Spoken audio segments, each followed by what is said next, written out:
It's Joan. I'd like to introduce a new feature especially for platinums. And starting in the month of March, it's called Challenge Hands.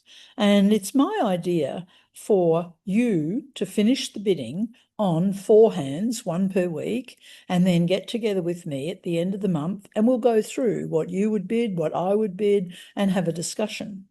So the challenge hands are hands I've been collecting for a while from tournaments, and they're hands that are not in the online school, but they're extra hands for platinums so that we can talk about them. For March, I've selected strong hand bidding, so a number of them will be going to Slam.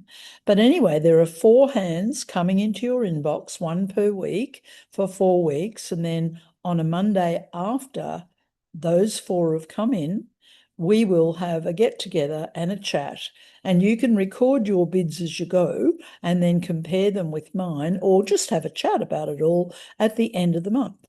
I look forward to seeing you at the end of March to discuss the strong hands for our challenge hands.